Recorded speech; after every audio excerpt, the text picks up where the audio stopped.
হাতে খুব সময় কম, অথচ একটা টিফিন বানাতে হবে। তাহলে এই ভিডিওটি দেখে নিন পুরোপুরি। একদম অল্প সময়ে কি করে বানাবেন, আলু আর গাজর দিয়ে। দুর্দান্ত হয় খেতে। বাচ্চাদের বক্সে দিতে পারেন স্কুলে যাওয়ার সময়, আর অফিসে যারা যান তারা কিন্তু অবশ্যই নিতে পারেন। আর বিকেলে চায়ের সাথে তো জমেই যাবে। নমস্কার বন্ধুরা, আমার নতুন একটি রান্নার ভিডিওতে আপনাদের সকলকে অনেক অনেক স্বাগত। তো বন্ধুরা, আজকে চলে এসেছে একটা টিফিনের রেসিপি নিয়ে।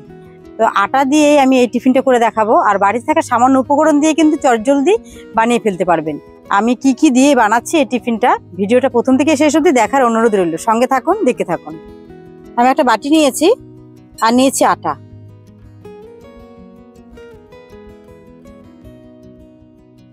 আমি এখানে এক বাটির মতো আটা নিলাম। এবার আমি এই আটার মধ্যে দিয়ে দেবো সামান্য একটু লবণ, দেবো সামান্য একটু চিনি, আর নিয়ে নিচ্ছি হাফ চামচের মতো আজওয়ান। হাতে একটু ভাবে ডলে নেব, তারপর আটার মধ্যে দিয়ে দেব। এবার অল্প অল্প জল দিয়ে এই ডোটাকে তৈরি করে নেব। আমরা যেভাবে রুটি বানাই সেইভাবেই আটাটাকে মেখে নিতে হবে। বেশি শক্ত হবে না, বেশি নরম হবে না। আমরা অনেকেই ময়দা খেতে পছন্দ করি না, তাই আটা দিয়েই বানাচ্ছি। আপনারা চাইলে ময়দা দিয়েও বানাতে পারেন।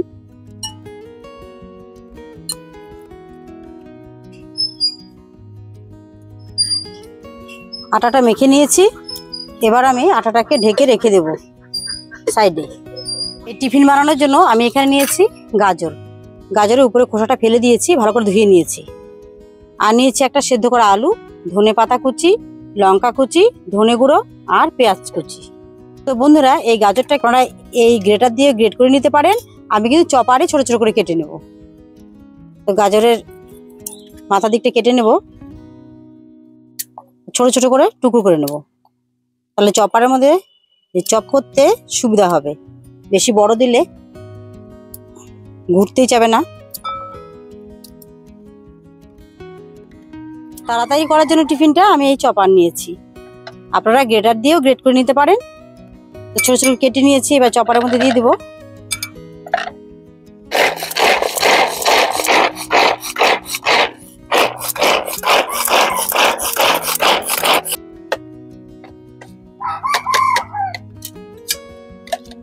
দেখুন, একদম কুচি কুচি হয়েছে। গাজরটা হয়ে গেল। এবার আমি এদিকে নিয়েছি একটা সেদ্ধ করা আলু। এই আলুটাকে আমি এই গ্রেটার দিয়ে হবে গ্রেট করে নেব।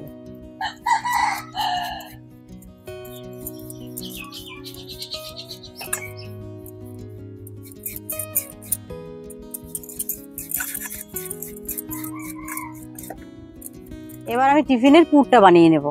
উনান জ্বালিয়ে কড়াই বসিয়ে দিয়েছি। কড়াই দিয়ে দেবো সামান্য সর্ষের তেল। খুব বেশি একটা লাগবে না, অল্পই দিলাম। এবার তেলের মধ্যে দিয়ে দিচ্ছি হাফ চামচ ধনে, গোটা ধনে, গোটা জিরা। হালকা একটু ভাজা ভাজা করে নেব। বেশি ভাজতে হবে না। এবার দিয়ে দিচ্ছি পেঁয়াজ কুচি।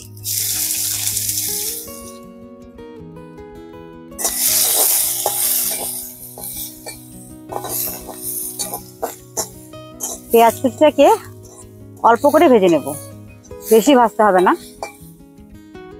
পেঁয়াজের কাঁচা গন্ধটা যাওয়া অবধি এটাকে ভেজে নিতে হবে। বেশ ভাজা হয়ে গেছে।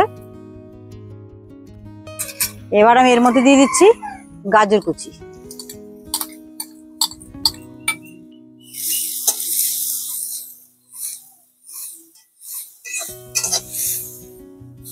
এবার আমি এর মধ্যে দিয়ে দেবো হাফ চামচের মতো লবণ। লবণটা দিয়ে একটু নেড়ে চেড়ে নেব। দিয়ে দিচ্ছি কাঁচা লঙ্কা কুচি। তো বন্ধুরা, এই টিফিনটা যদি বাড়িতে বাচ্চা কাচ্চার জন্য বানান, তাহলে কিন্তু অবশ্যই ঝালটা দেবেন না, তাহলে বাচ্চারা খেতে পারবেন না। আর বড়রা যারা ঝাল খেতে কম পছন্দ করেন, তারা কম করে দিয়ে নেবেন। দেখুন, গাজর আর পেঁয়াজ কুচি একসাথে খুব ভালো করে আমি একটু ভেজে নিলাম। গাজরের একটা নিজস্ব গন্ধ আছে, সেই গন্ধটা যাওয়া অবধি কিন্তু ভেজে নিয়েছি। এবার আমি এর মধ্যে দিয়ে দেবো ধনে পাতা কুচি, দিয়ে দিচ্ছি হাফ চামচ ধনে গুঁড়ো, আর দিয়ে দিচ্ছি সামান্য আমচুর পাউডার।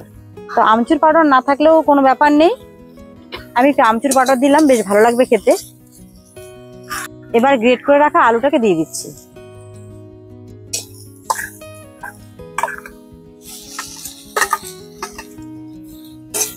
একসাথে খুব ভালো করে নেড়ে চেড়ে নেব।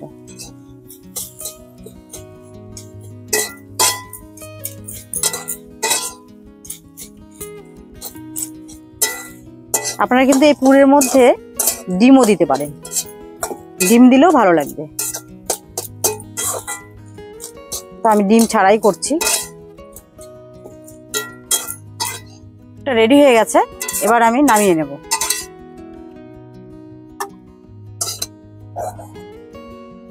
এটা রেডি করে নামিয়ে নিয়েছি। এবার আমি একটা ব্যাটার তৈরি করে নেব। একটা বাটি নিয়েছি, এই বাটির মধ্যে নিয়ে নেব কর্নফ্লাওয়ার। আমি এখানে 2 চামচের মতো কর্নফ্লাওয়ার নিলাম। আপনারা চাইলে এই ব্যাটারটা আটা দিয়েও করে নিতে পারেন। কর্নফ্লাওয়ারের মধ্যে সামান্য লবণ দেব।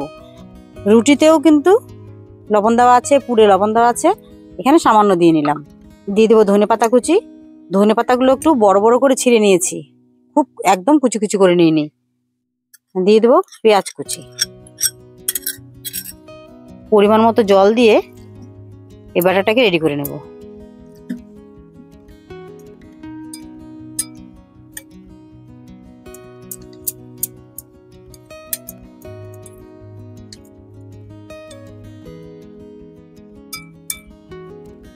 দেখুন ব্যাটারটা এরকম পাতলা করে নিতে হবে। এটা সাইডে রেখে দেব। তো বন্ধুরা, আমি আটাটাকে মেখে রেখেছিলাম। দেখুন আটাটা কিন্তু এত সুন্দর নরম হয়েছে। আমি ছোট ছোট করে লেচি করে নেব।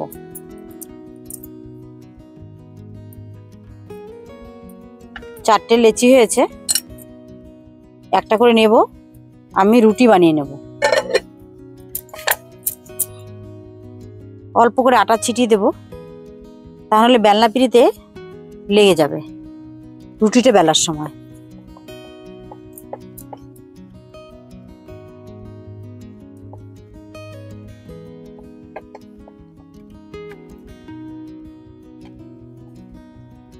আমি একটা বাটি নিয়েছি। এই রুটিগুলো আমি ছোট ছোট রুটি করব, একই সাইজের যাতে হয়, তাই আমি একটা বাটি নিয়েছি। বাটিটা এভাবে দিয়ে চেপে দেব। এই বাড়তি অংশটা কিন্তু আমি আবার রুটি বানাবো।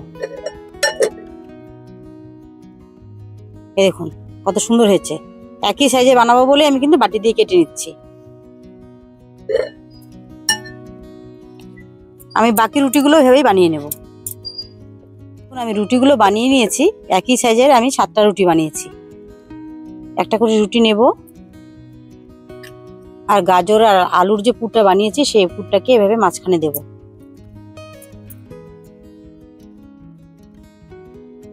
দিয়ে এভাবে ধরে আলতো করে শুধু একটু চেপে দেব। একদম মুখটা কিন্তু বন্ধ করব না, ঠিক এরকম থাকবে। আর একটা রুটি নিলাম, আবারও পুরটাকে মাঝখানে দিয়ে নেব।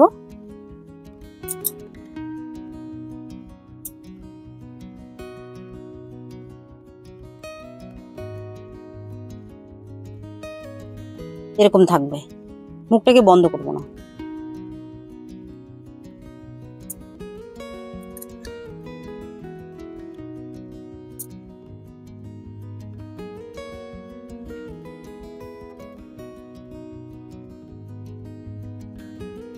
পুরগুলো সব ভরে নিয়েছি রুটিতে। এবার একটা করে এভাবে হাতে নেব, আর আমি যে ব্যাটারটাকে রেডি করে রেখেছি সেখানে কিন্তু এভাবে চুবিয়ে নেব। আলতো হাতে এভাবে চুবিয়ে নেব। এগুলো ভাজার জন্য আমি কড়াইয়ে কিন্তু তেল বসিয়ে দিয়েছি আগেই। তেলটা বেশ গরম হয়ে গেছে।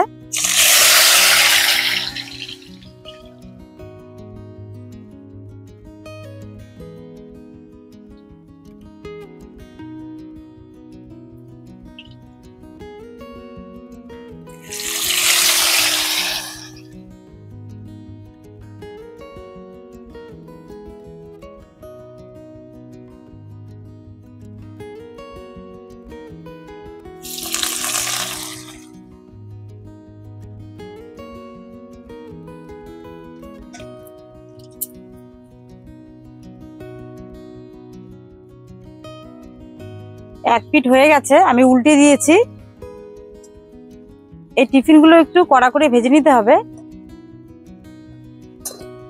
ভাজা হয়ে গেছে, তুলে নিচ্ছি।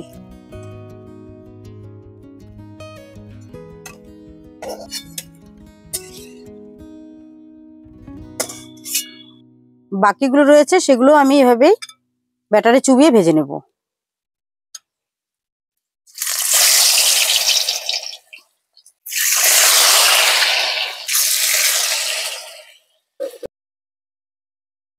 বন্ধুরা, আটা আর গাজরের এই দারুণ টিফিনটা কিন্তু বানিয়ে নিয়েছি। আর এই টিফিনটা কতটা ভালো হয়েছে সেটা একবার দেখে নিন।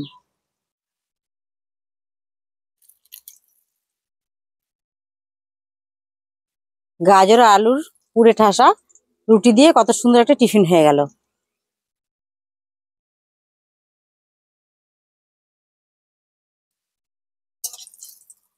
চটজলদি কি করে একটা টিফিন বানানো যায় সেই রেসিপি কিন্তু আমি আপনাদের সঙ্গে শেয়ার করলাম। এই টিফিনের ভিডিওটা যদি আপনাদের ভালো লেগে থাকে তাহলে অবশ্যই লাইক করবেন। আর রেসিপিটা যদি ভালো লাগে তাহলে অবশ্যই একবার বাড়িতে ট্রাই করে দেখতে পারেন, খেতে কিন্তু ভীষণ ভালো হয়। আমার চ্যানেলে ভিডিও যদি আপনাদের ভালো লেগে থাকে তাহলে অবশ্যই চ্যানেলটিকে সাবস্ক্রাইব আর পাশে থাকা বেল আইকনটি অবশ্যই প্রেস করে রাখবেন। আমি যখনই কোনো নতুন ভিডিও নিয়ে আসবো সেই ভিডিওর নোটিফিকেশন আপনাদের কাছে পৌঁছে যাবে সবার আগে। আর এই ভিডিওগুলো আপনারা যদি ফেসবুক পেজ থেকে দেখে থাকেন বন্ধুরা, তাহলে অবশ্যই ফেসবুক পেজটিকে ফলো করে দেবেন। তো আপনাদের সঙ্গে দেখা হচ্ছে এরকম নতুন নতুন ভিডিও নিয়ে। আপনারা ভালো থাকবেন।